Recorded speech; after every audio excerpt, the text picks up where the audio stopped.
Bienvenidos a 33 de las teorías científicas más tontas, extrañas y deliciosamente alucinantes que la humanidad alguna vez tomó en serio. Estas no son solo ideas anticuadas, son verdaderas meteduras de pata con batas de laboratorio. Abróchese el cinturón de la lógica, porque esta es la cinta de bloopers definitiva de la historia, donde la mala ciencia se encuentra con una gran confianza. 1. Imagine esto. Deja un montón de trapos sudados y sucios en un rincón. Tal vez añade algo de trigo para asegurarse. Y ¡bam! 21 días después, como afirmaban algunas recetas, tiene una nueva camada de ratones. No, este no es un episodio medieval de acumuladores, edición plagas. Esto fue ciencia legítima durante siglos. La teoría de la generación espontánea proponía que las criaturas vivientes podían simplemente aparecer de la materia no viva. ¿Gusanos de carne podrida? Obviamente. ¿Anguilas del lodo de río? Absolutamente. ¿Un escorpión de hojas de albahaca dejadas bajo un ladrillo? Ni siquiera lo cuestione. Tuvo que pasar hasta Louis Pasteur y sus elegantes matraces de cuello de cisne en el siglo XIX para finalmente convencer a la gente de que, no, la vida no se ensambla al azar como un mueble de paquete plano, con instrucciones terribles. El alivio de no encontrar un tejón en el cajón de sus calcetines debe haber sido inmenso. 2. ¿Se siente un poco malhumorado? Eso es probablemente demasiada bilis negra, lo que lo vuelve melancólico. ¿Un poco demasiado excitable y optimista? Exceso de sangre, amigo mío, lo que lo vuelve sanguíneo. Durante más de 2000 años, desde la antigua Grecia hasta el Renacimiento y más allá, su salud, personalidad y estado de ánimo general estaban dictados por el equilibrio de 4 fluidos corporales. La sangre, que lo hacía sanguíneo u optimista. La flema, que conducía a un temperamento flemático, tranquilo, quizás un poco lento. La bilis amarilla, que causaba una naturaleza colérica o fogosa e irritable. Y la bilis negra, que resultaba en un estado melancólico, triste y pensativo. Demasiado de uno, no lo suficiente de otro, y se encontraba en un mundo de dolencias humorales. ¿Tratamientos? Oh, eran encantadores. Sangrías, vómitos inducidos, enemas muy cuestionables o dietas específicas para contrarrestar el humor dominante. Básicamente, si implicaba sacar algo de usted de manera dramática, probablemente estaba en el menú. Imagine explicarle a su jefe que llega tarde porque su flemón estaba un poco dominante esta mañana. Necesitaba una purga extra. Buenos tiempos. 3. ¿Tiene la cabeza con bultos? Felicidades, podría ser un genio o un cleptómano, o quizás simplemente se golpeó la cabeza. La frenología, muy popular en el siglo XIX, proponía que la forma y los bultos de su cráneo correspondían directamente a sus rasgos de personalidad y habilidades mentales. Se suponía que áreas específicas del cerebro estaban relacionadas con cosas como la amatividad, esencialmente su impulso de ser juguetón, la destructividad, la benevolencia o incluso la filoprogenitividad, que era el amor por la descendencia. Sí, eso también era un bulto que supuestamente se podía sentir. Los frenólogos palpaban meticulosamente las cabezas de las personas, a veces usando calibres elaborados, para diagnosticar su carácter. Ah, sí, este prominente bulto sobre su oreja indica claramente una propensión a discutir sobre la piña en la pizza, mientras que esta hendidura aquí sugiere que nunca dominará el kazoo. Era básicamente la lectura de la palma de la mano para el cráneo, y casi igual de científicamente sólida, lo que llevó a algunas evaluaciones de carácter verdaderamente extrañas. 4. Antes de que supiéramos sobre esas molestas cositas llamadas gérmenes, ¿qué creía la gente que causaba enfermedades generalizadas como el cólera o la peste? Malos olores, por supuesto. La teoría del miasma postulaba que las enfermedades se propagaban por miasmas, vapores nocivos y malolientes que surgían de materia orgánica en descomposición, pantanos, agua estancada o simplemente lugares generalmente desagradables. Si apestaba, probablemente estaba tratando de matarte. La gente creía que el mismo aire en ciertos lugares era venenoso. Esto llevó a algunas medidas interesantes de salud pública, como intentar combatir los brotes de cólera quemando barriles de alquitrán en las calles o disparando cañones para dispersar el aire fétido, o incluso llevando pomanderos dulces para ahuyentar los hediondos mortales. Si bien fomentó cierta sanidad útil, ya que limpiar cosas malolientes es generalmente bueno, se equivocó ligeramente en la causa microbiana invisible real. Cerca, pero no un cigarro microscópico. 5. Esta es deliciosamente disparatada y maravillosamente visual.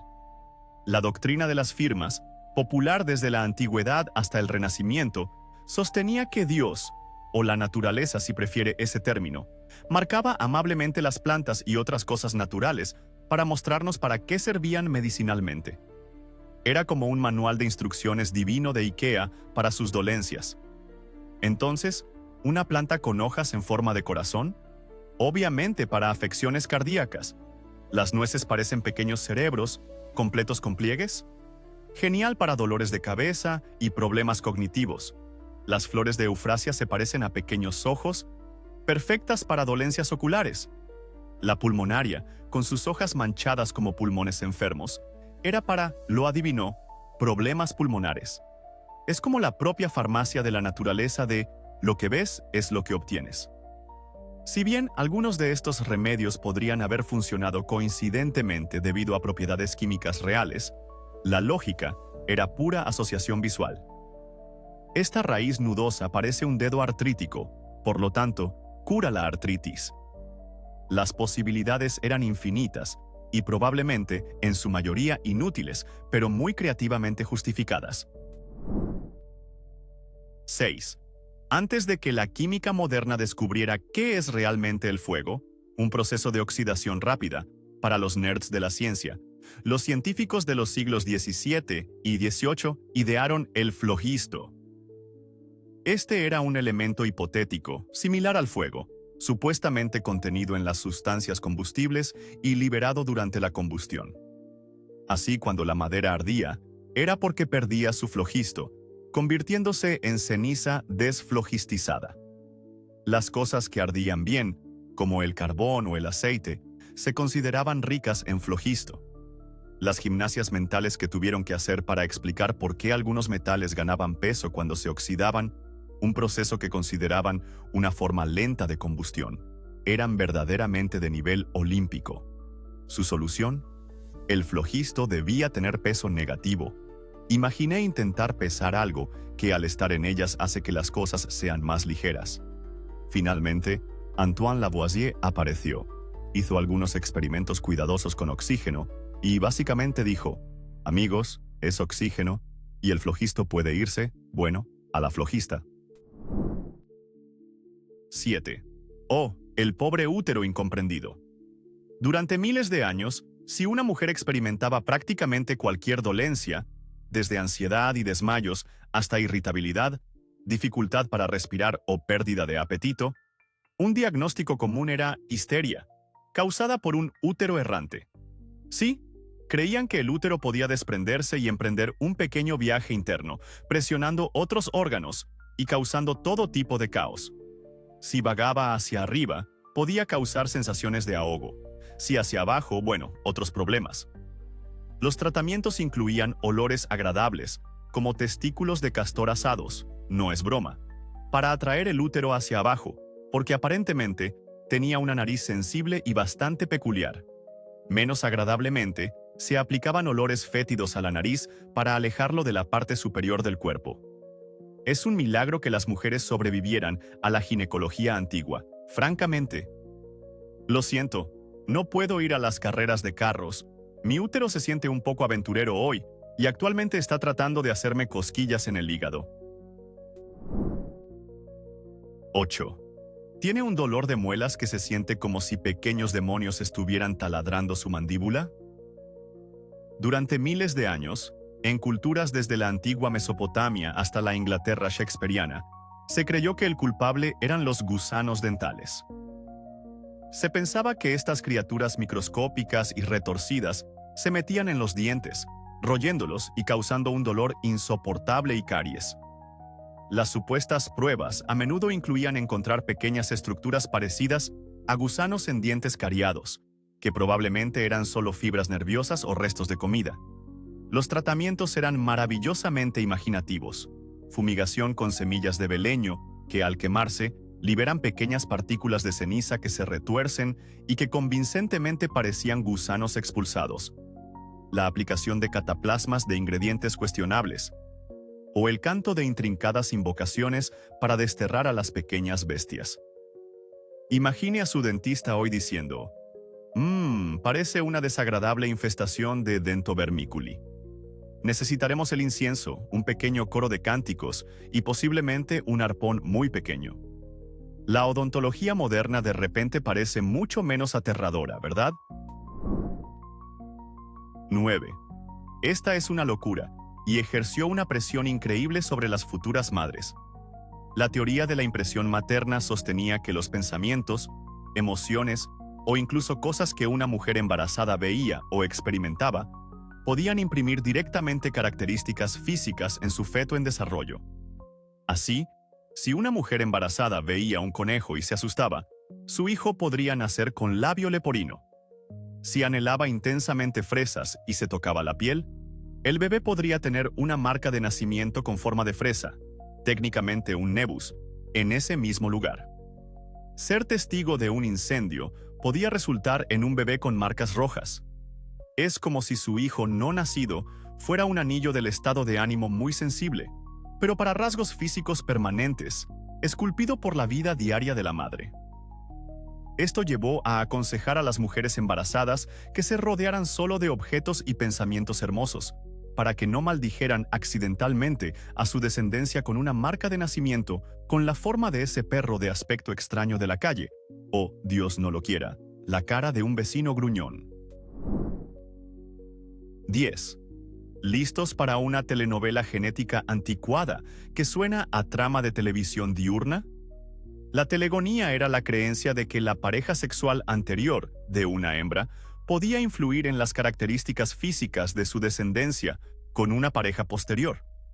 Así, si una mujer tenía un hijo con un hombre y luego tenía un hijo con un hombre diferente, el segundo hijo aún podía heredar rasgos, como el color de ojos o el temperamento, del primer hombre. Es como un fantasma genético que persigue a las generaciones futuras, con la esencia de la primera pareja de alguna manera persistente. Esta teoría fue particularmente popular en los círculos de cría de animales. Una prueba clave a menudo citada fue la famosa yegua de Lord Morton, que supuestamente produjo descendencia rayada después de ser apareada con un quagga y luego con un caballo normal.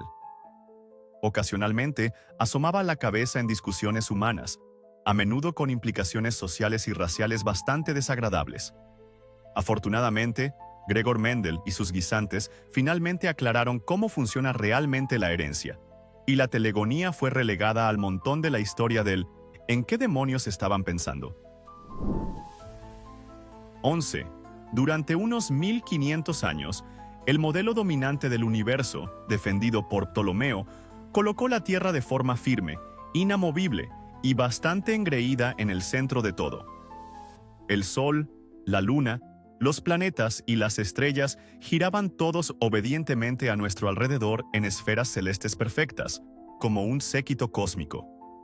Es una visión bastante halagadora, ¿no? Sí, Sol, puedes orbitarme. El problema era que los planetas ocasionalmente hacían esa molesta cosa llamada movimiento retrógrado, donde parecían moverse hacia atrás en el cielo. Para explicar esto mientras se mantenía a la Tierra como el VIP, los astrónomos tuvieron que inventar sistemas cada vez más complejos de epiciclos, pequeños círculos cuyos centros se movían a lo largo de círculos más grandes, conocidos como deferentes. Se convirtió en una máquina de Rube Goldberg, cósmica increíblemente complicada, todo para evitar admitir que quizás, solo quizás, no éramos la estrella del espectáculo. Copérnico, Galileo y Kepler finalmente arruinaron esa fiesta geocéntrica con una resaca heliocéntrica. 12. ¿Alguna vez te has preguntado cómo ves las cosas? Bueno, durante mucho tiempo, una idea popular que se remonta a los antiguos griegos como Platón y Euclides y que duró más de 1000 años, fue la teoría de la emisión. Esta proponía que nuestros ojos emitían activamente rayos, como pequeños láseres visuales o tentáculos invisibles, que tocaban o sentían los objetos, permitiéndonos verlos. Así que no estabas recibiendo luz pasivamente. Eras un participante activo, básicamente tanteando el mundo con tus rayos oculares. ¿Cómo funcionaba esto por la noche o cómo podíamos ver estrellas distantes? Esos debieron ser unos rayos oculares increíblemente poderosos y rápidos. Era un poco vago, a menudo implicando teorías sobre la interacción de los rayos oculares con la luz solar o un fuego dentro del ojo. Es una visión maravillosamente llena de acción de la vista. Apártense, voy a ver ese sándwich con mis tentáculos oculares. Afortunadamente, Alhazen y científicos posteriores nos ayudaron a comprender que la luz realmente entra en nuestros ojos. Menos heroico, pero probablemente más preciso. 13. Esta fue una teoría particularmente optimista, y en última instancia, trágicamente errónea, que ganó terreno en el oeste americano, Australia y otras regiones áridas durante el impulso del siglo XIX para la expansión agrícola. La idea era que el asentamiento humano y el desarrollo agrícola, literalmente, arar la tierra, plantar árboles, incluso el humo de los trenes y las vibraciones de la actividad humana, causarían mágicamente un aumento de las precipitaciones, haciendo fértiles las tierras áridas. Simplemente empieza a cultivar, y la lluvia vendrá, los cielos se abrirán. Fue una creencia reconfortante para los colonos que se trasladaban a zonas secas, fuertemente promovida por los especuladores de tierras. Desafortunadamente, la meteorología no funciona así. Aunque los cambios a gran escala en el uso del suelo pueden tener algún impacto en el clima local, simplemente labrar la tierra no invoca nubes de lluvia a pedido. Esto llevó a mucho desengaño, tormentas de polvo y granjas abandonadas cuando regresaron las inevitables sequías. La madre naturaleza, resulta, no atiende peticiones basadas en el esfuerzo agrícola. 14. La alquimia, el esquema original para hacerse rico rápidamente del mundo científico, envuelta en capas de misticismo y secretismo.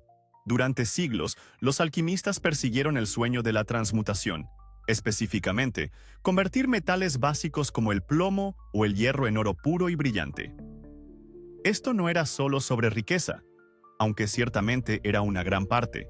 Estaba ligado a la purificación espiritual, la búsqueda del elixir de la vida para la inmortalidad y la piedra filosofal, una sustancia mítica que podía hacer ambas cosas.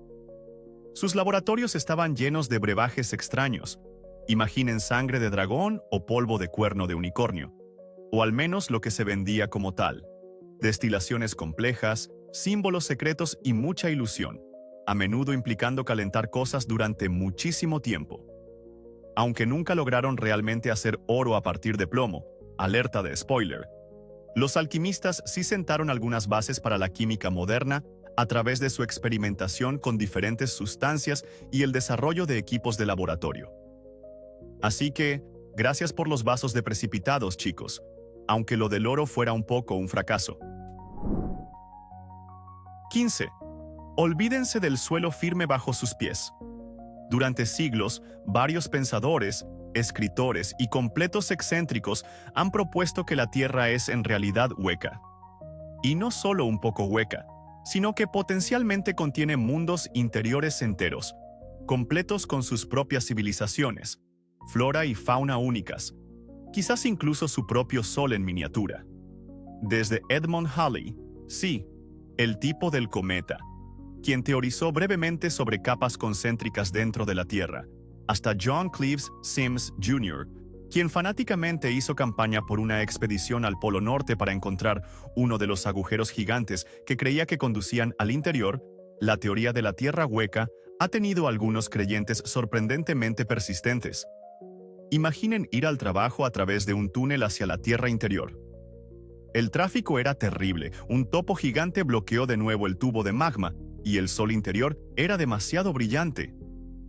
Aunque la sismología ha demostrado de manera bastante definitiva que nuestro planeta es en gran parte sólido, la idea de un mundo secreto bajo nuestros pies es simplemente demasiado divertida e inspiradora de aventuras como para olvidarla por completo. 16. Antes de que entendiéramos la embriología y la intrincada danza de la genética, una teoría dominante era el preformacionismo. Esta idea elegantemente simple sugería que un espermatozoide, según el bando espermatista, o un óvulo, si te alineabas con los ovistas, contenía un pequeño humano en miniatura completamente formado llamado homúnculo. El desarrollo era solo esta pequeña persona, haciéndose más grande, muy parecido a inflar un animal de globo microscópico. Algunos incluso afirmaron que podían ver el homúnculo acurrucado dentro de los espermatozoides bajo microscopios primitivos, aunque eso probablemente era solo una ilusión, motas de polvo o el poder de la sugestión. Esto llevó a implicaciones filosóficas bastante alucinantes.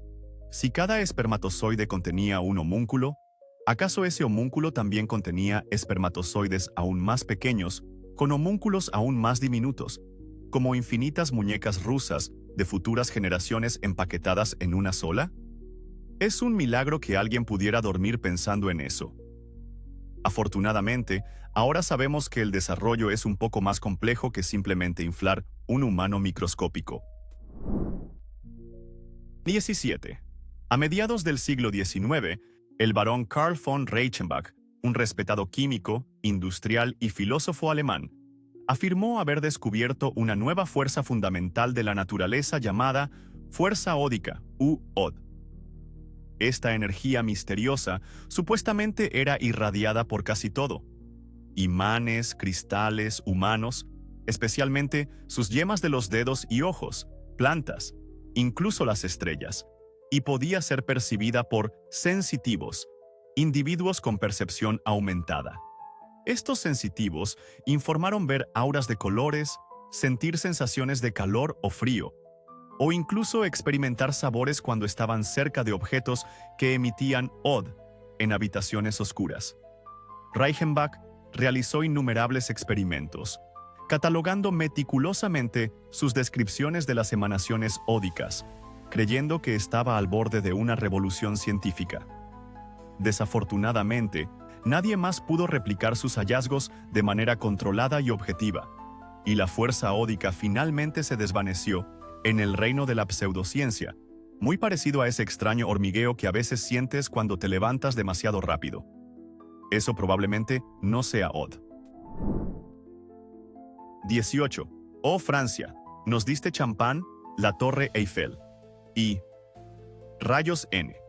En 1903, Prosper René Blondlot, un destacado físico francés y miembro de la Academia Francesa de Ciencias, anunció su descubrimiento de los rayos N, una nueva forma de radiación supuestamente emitida por varias sustancias, incluyendo ciertos metales e incluso el cuerpo humano. Él y sus colegas publicaron numerosos trabajos sobre sus propiedades, afirmando que los rayos N podían ser refractados por prismas de aluminio, polarizados e incluso aumentar el brillo de una fuente de luz tenue. La comunidad científica francesa lo acogió en gran medida. Solo había un pequeño problema. Los rayos N no existían realmente. El físico estadounidense Robert W. Wood visitó el laboratorio de Blondlot y, en una clásica pieza de investigación científica, retiró secretamente un prisma de aluminio crucial del montaje experimental. Blondlot y su asistente siguieron informando observar los efectos de los rayos N, describiendo sus propiedades en detalle. Ups, fue un caso importante de sesgo del observador, orgullo nacional y delirio colectivo, un recordatorio de que incluso los científicos pueden ver lo que quieren creer, especialmente si hace que su país se vea bien. 19. En la década de 1960, científicos soviéticos causaron un revuelo mundial y un considerable pánico científico de la Guerra Fría con su descubrimiento de agua polimérica o agua anómala. Esto no era el H2O de todos los días.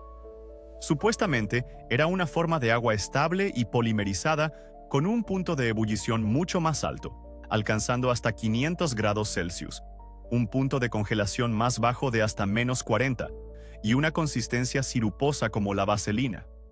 La comunidad científica internacional entró en un frenesí. ¿Era un nuevo estado de la materia? ¿Un material maravilla potencial? O, como sugirieron algunos artículos dramáticos e incluso la novela de Kurt Vonnegut, Cuna de Gato, inspirada en la idea, una amenaza para toda la vida si escapaba y polimerizaba toda el agua del mundo? Resulta que, después de un intenso escrutinio, el agua polimérica era en su mayoría solo agua sucia. Las muestras estaban contaminadas con sílice y otras impurezas de los tubos capilares de cuarzo. Un caso clásico de, ups, no se limpiaron los tubos de ensayo correctamente, pero a escala global, potencialmente apocalíptica, al menos en la ficción. 20. Cuando astrónomos del siglo XIX como Giovanni Schiaparelli y Percival Lowell observaron Marte a través de sus telescopios, vieron tenues líneas rectas que cruzaban su superficie rojiza. Schiaparelli, en 1877, las llamó canali, que en italiano significa canales o surcos, pero se tradujo ampliamente y de manera bastante optimista al inglés como canals, canales. Lowell, un acaudalado astrónomo estadounidense, se convenció por completo de que estas eran vastas vías fluviales artificiales. Un enorme sistema de irrigación construido por una civilización marciana inteligente y antigua para transportar agua de los casquetes polares a su mundo moribundo y desértico.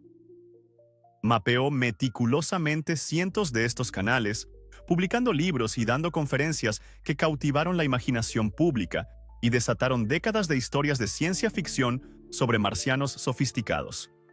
Por desgracia, las imágenes de mayor resolución de las sondas espaciales en el siglo XX no revelaron tales canales. Las líneas eran probablemente ilusiones ópticas, alineaciones de cráteres o malas interpretaciones de características geológicas naturales vistas a través de telescopios menos que perfectos. Así que no hubo antiguos proyectos de obras públicas marcianas. Desafortunadamente, solo un caso clásico de ver lo que se deseaba ver. 21. Este viene con una gran dosis de escalofrío, y es un recordatorio escalofriante de la ciencia mal utilizada. La craniometría, popular en los siglos XIX y principios del XX, era la práctica de medir cráneos, su tamaño, forma, volumen y diversas protuberancias óseas.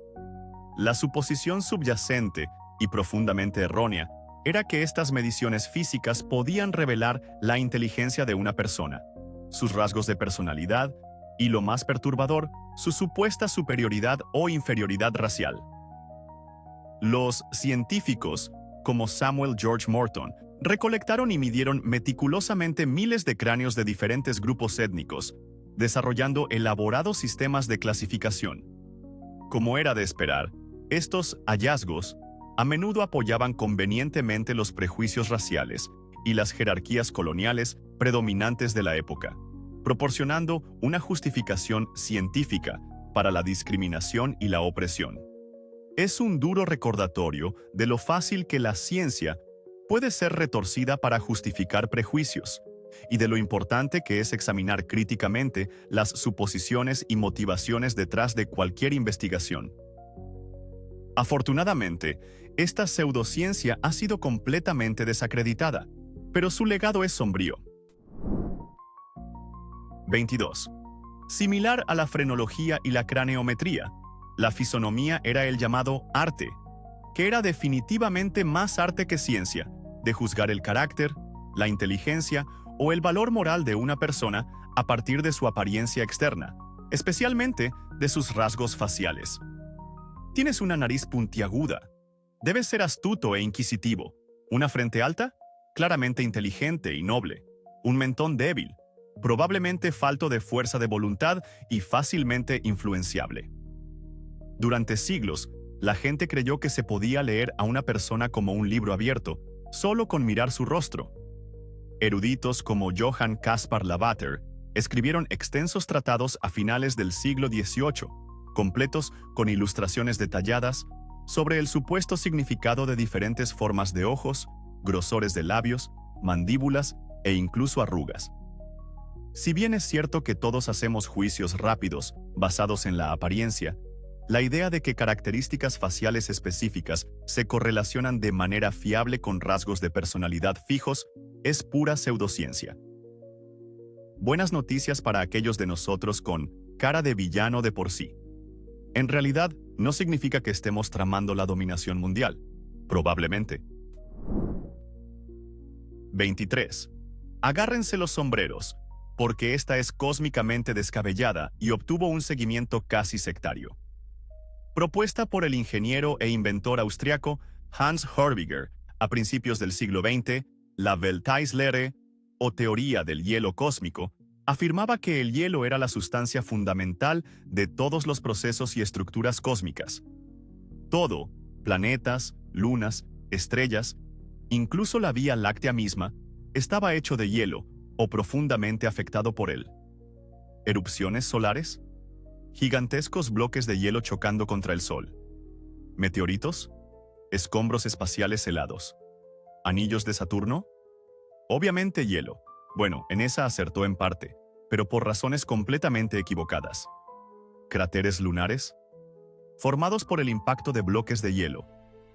La teoría de Hörbiger, desarrollada a partir de una visión, obtuvo un seguimiento extrañamente grande y ferviente, especialmente en Alemania y Austria, a pesar de ser ridiculizada por los científicos convencionales. Incluso se dice que afirmó: ¿crees en mi teoría o serás tratado como un enemigo? Vaya con la escalofriante acogida para cualquier opinión disidente sobre su universo helado. 24. ¿Qué hace que los seres vivos estén vivos y sean fundamentalmente diferentes de, por ejemplo, una roca o un charco? Durante mucho tiempo, la respuesta para muchos filósofos y científicos fue el vitalismo. Esta era la creencia de que los organismos vivos son distintos de la materia no viva, porque contienen alguna chispa vital, fuerza vital, entelequia o élan vital, no física, que era un principio animador. Se pensaba que esta esencia misteriosa era lo que organizaba y animaba a los organismos, guiaba su desarrollo y no podía explicarse solo con la física y la química. Así que no se podía simplemente ensamblar los químicos adecuados en un tubo de ensayo y crear vida. Se necesitaba ese ingrediente especial, casi mágico, que trascendía lo material. Si bien la idea de una fuerza vital es poéticamente atractiva, el auge de la química orgánica, como la síntesis de urea de Wöhler, que es un compuesto orgánico a partir de materiales inorgánicos, y la biología molecular demostraron que los procesos vitales, por complejos que sean, están de hecho regidos por leyes físicas y químicas. Lo siento, no se necesita polvo de hadas místico para la vida, solo unas moléculas basadas en carbono muy inteligentes haciendo lo suyo. 25. El sueño de una máquina que pudiera funcionar para siempre sin una fuente de energía externa, una máquina de movimiento perpetuo, ha tentado a inventores, soñadores y estafadores durante siglos. Y no estamos hablando solo de excéntricos encobertizos, aunque ciertamente hubo muchos de ellos.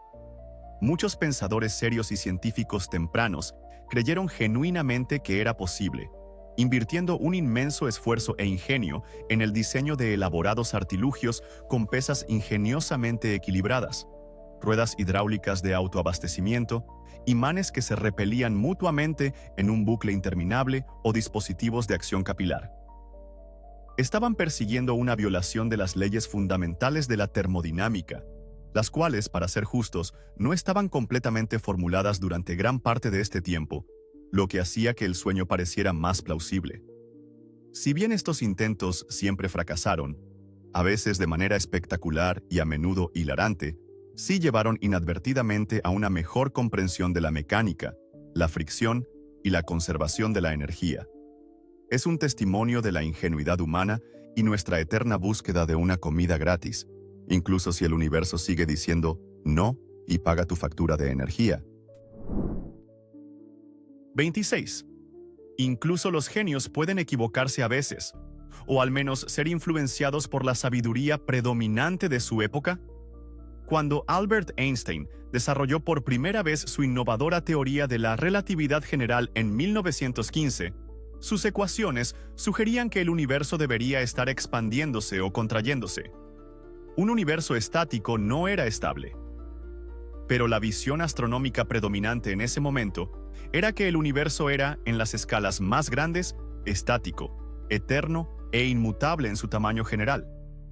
Para hacer que sus ecuaciones encajaran con esta idea aceptada, Einstein introdujo a regañadientes algo llamado la constante cosmológica, conocida como lambda, en sus ecuaciones de campo, básicamente un factor de ajuste matemático que representaba una fuerza repulsiva para contrarrestar la gravedad y mantener el universo inmóvil.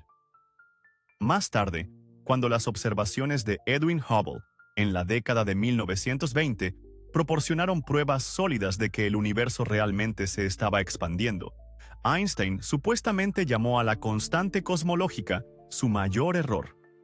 Es un buen recordatorio de que incluso las mentes más brillantes están moldeadas por las suposiciones de su tiempo. Y oye, en un giro cósmico, ese error, en realidad, ha vuelto a la cosmología moderna para ayudar a explicar la expansión acelerada del universo, un fenómeno ahora atribuido a la energía oscura. Así que quizás no fue tan erróneo después de todo. 27. Uno de los fraudes científicos más famosos y elaborados de todos los tiempos.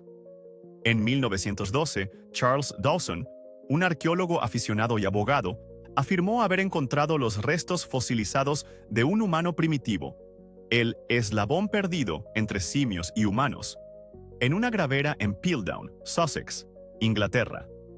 El hombre de Piltdown, cuyo nombre científico propuesto era Eoanthropus dawsoni, o hombre del amanecer de Dawson, tenía un cráneo parecido al humano y una mandíbula similar a la de un simio, con un desgaste dental parecido al humano, encajando perfectamente con algunas nociones preconcebidas de cómo debería ser un ancestro humano primitivo. La élite científica británica estuvo ampliamente convencida durante décadas, celebrándolo como un descubrimiento importante que probaba las antiguas raíces de la humanidad en Inglaterra. No fue hasta la década de 1950, cuando análisis químicos avanzados y una reexaminación revelaron la verdad. El cráneo era de un humano moderno, la mandíbula de un orangután, y los dientes habían sido limados y teñidos deliberadamente para parecer antiguos y fosilizados.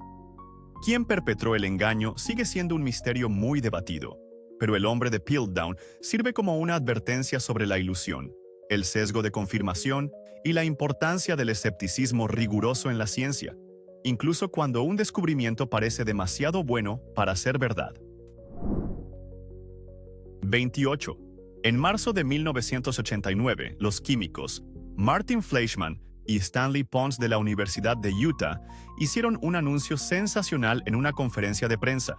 Habían logrado la fusión nuclear a temperatura ambiente, o fusión fría, utilizando un experimento simple de sobremesa que involucraba electrodos de paladio y agua pesada, también conocida como óxido de deuterio. Afirmaron que su aparato producía un exceso de calor que solo podía explicarse por reacciones nucleares, junto con subproductos como tritio y neutrones. El mundo enloqueció. Si fuera cierto, prometía una fuente de energía limpia y virtualmente ilimitada, resolviendo los problemas energéticos del mundo de la noche a la mañana. Otros laboratorios se apresuraron a replicar sus resultados, bajo un intenso escrutinio mediático. Sin embargo, la mayoría no pudo. El entusiasmo inicial dio paso a un escepticismo generalizado, ya que las afirmaciones no pudieron ser verificadas de manera consistente. Sus métodos fueron criticados y volaron acusaciones de error experimental e incluso de negligencia. Aunque la investigación sobre reacciones nucleares de baja energía, a menudo abreviadas como LENR, continúa en algunas áreas de nicho, el sueño de una fusión fría fácil y sin complicaciones de aquel anuncio explosivo inicial permanece firmemente en la categoría de demasiado bueno para ser verdad, y probablemente solo mala ciencia para la mayoría. 29.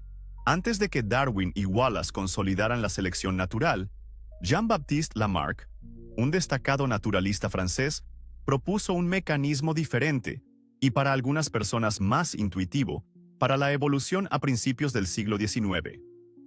Su idea, a menudo simplificada, como la herencia de las características adquiridas, sugería que los rasgos que un organismo desarrollaba o adquiría durante su vida, por el uso o desuso, podían transmitirse a su descendencia. El ejemplo clásico, aunque ciertamente algo caricaturizado, es la jirafa. Lamarck podría haber argumentado que las jirafas ancestrales estiraban sus cuellos para alcanzar hojas más altas, y este cuello ligeramente alargado se transmitía luego a sus crías, que estiraban sus cuellos aún más, y así sucesivamente, a lo largo de generaciones. Entonces, si te ejercitaras mucho y te pusieras muy musculoso, tus hijos nacerían con músculos más grandes, o si un herrero desarrollaba brazos fuertes, sus hijos los heredarían. Si bien es intuitivamente atractiva, y algunos hallazgos epigenéticos muy recientes muestran un pequeño matiz en cómo el ambiente puede afectar la expresión génica a través de las generaciones, las líneas generales del lamarquismo, úsalo o piérdelo y transmítelo directamente, fueron en gran parte reemplazadas por la evolución darwiniana a través de la selección natural, actuando sobre la variación aleatoria. Intes. Esto es material de pesadillas y oro de películas de serie B, pero durante un tiempo tuvo una sombría curiosidad científica. La idea: un cuerpo humano estalla repentinamente en llamas, reducido a cenizas, con los alrededores a menudo extrañamente intactos, sin una ignición externa clara. Durante siglos, surgieron relatos dispersos, a menudo mal documentados, de supuestas combustiones humanas espontáneas, o CHE. Las primeras conjeturas científicas iban desde demasiados humores combustibles, hola de nuevo, 4 humores, hasta reacciones químicas internas, electricidad estática o retribución divina por el pecado, siendo el alcoholismo una teoría popular del siglo XIX sobre la causa. Si bien muchos casos probablemente pueden explicarse por el efecto mecha, la ropa actuando como una mecha de vela, alimentada por la grasa corporal derretida, encendida por un cigarrillo caído o una llama cercana. La idea de simplemente reducirse a cenizas sin una buena razón sigue siendo mórbidamente fascinante y, afortunadamente, extremadamente rara, si no enteramente mítica, como un evento verdaderamente espontáneo. 31. Acérquense para ver fluidos invisibles y contacto visual intenso. A finales del siglo XVIII, Franz Anton Mesmer, un médico alemán, propuso el magnetismo animal, una idea más tarde llamada mesmerismo, una fuerza natural sutil e invisible que fluía a través de todos los seres vivos, conectando a los humanos, la tierra y los cielos. La enfermedad, creía, provenía de bloqueos en este fluido. Él curaba a los pacientes hipnotizándolos, usando imanes, pases con las manos sobre el cuerpo conocidos como pases mesméricos o miradas intensas, para restaurar la armonía. Sus sesiones eran teatrales, grupos tomados de la mano alrededor de un baquet, una gran tina de agua magnetizada y limaduras de hierro con varillas que sobresalían, a veces llevando a crisis mesméricas, como convulsiones o trances, vistas como curativas. Aunque el magnetismo animal en sí fue desacreditado por comisiones científicas que culparon a la sugestión y la imaginación, hola, efecto placebo, el trabajo de Mesmer inadvertidamente allanó el camino para el estudio del hipnotismo. 32. Esto es profundamente incómodo, una clara advertencia de la pseudociencia unida al prejuicio. La eugenesia, que ganó alarmante popularidad y respetabilidad a principios del siglo XX en muchos países occidentales, tenía como objetivo mejorar la raza humana controlando la herencia. Sus defensores, incluidos científicos prominentes, creían que los rasgos deseables, a menudo mal definidos y sesgados por la clase y la raza, como la inteligencia o el carácter moral, podían fomentarse mediante la cría selectiva, la llamada eugenesia positiva. De manera más insidiosa, abogaron por eliminar los rasgos indeseables, como la debilidad mental, la criminalidad o la pobreza, impidiendo la reproducción entre grupos considerados no aptos, conocidos como eugenesia negativa. Esto llevó a políticas horribles, esterilizaciones forzadas, leyes discriminatorias, institucionalización, culminando en las atrocidades nazis.